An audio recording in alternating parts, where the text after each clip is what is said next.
Mesdames, Mesdemoiselles, Messieurs, bienvenue à cette capsule. Daniel Pilon, CPA, candidat citoyen au pouvoir dans la circonscription de Vaudreuil, en compagnie de Monsieur Dominique Prudhomme, très fier candidat de citoyen au pouvoir du Québec dans la circonscription de Soulanges.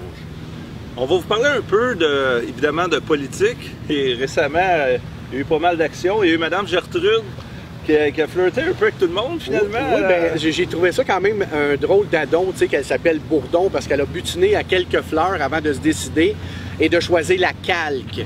La CALQ, qui est la Coalition Avenir Libéral Québec, parce qu'on s'entend que c'est presque 4,30 sous pour une pièce. Donc, j'aime bien les appeler la CALQ. Elle venait de flirter avec Legault, et avant ça, elle avait flirté avec les PQ. Finalement, c'est ça qu'on appelle les carriéristes politiques. Elle s'en va, elle. C'est sa nouvelle destination, donc c'est pas important le parti, c'est je veux une belle job. Exactement, puis elle avait même des demandes spécifiques, tu sais, pour adhérer au parti, elle avait des demandes spécifiques pour prendre déjà le ministère avant même de choisir le parti. C'est ce qu'on appelle des convictions profondes. Donc, pendant qu'on parle de la santé, c'est un secteur où il y a du matériel qui en manque pas. Il en manque pas, puis en plus, c'est le plus gros budget du gouvernement du Québec, hein, la santé. En santé, on pense, premièrement, qu'il faudrait mettre un moratoire, au moins de 4 ans, soit le temps qu'on sera au pouvoir, un moratoire sur l'augmentation des salaires des médecins. Je pense qu'on s'entend pour dire, Daniel, que dans les dernières années, ils ont déjà été assez gâtés. Je pense qu'on pourrait mettre un moratoire de minimum 4 ans, puis il sera encore des bien nantis. Ça, c'est en partant, c'est sa plateforme, parce que là, Barrette, c'est assez. Moi, j'ai d'autres choses à te relancer. Vas-y donc. Écoute, il y a un phénomène là, qui coûte des dizaines et des dizaines de millions aux Québécois, à vous, mesdames, messieurs. C'est la formation universitaire de médecins qui s'en vont travailler ailleurs après. Des fois, c'est tout de suite en sortant. Sacre-leur-Camp, en Ontario!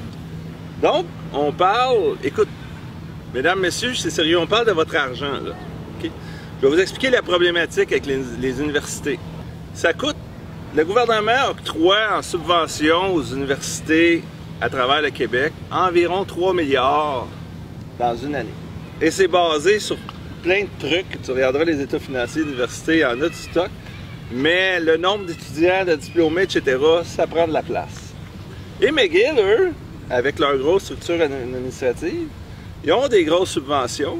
Écoute, il y a des années là, que c'est monté jusqu'à 70-80% des diplômés en médecine, mesdames, messieurs, qui ont sacré leur camp en Ontario ou aux États-Unis pour aller pratiquer.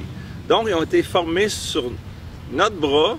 Et en plus de ça, il y a des étudiants étrangers qui viennent profiter des bas coûts, qui sont subventionnés et qui nous font bye-bye après. Merci beaucoup pour la subvention. Mais si je comprends bien, Dan, ce que tu dis là, c'est qu'on les subventionne pour qu'ils s'exodent à aller pratiquer ailleurs. Oui. Mais pourquoi personne ne fait rien? Les années passent, le problème ne date pas d'hier, là. OK? Je te le dis, ça ne date pas d'hier. Pourquoi personne ne fait rien? Je ne sais pas.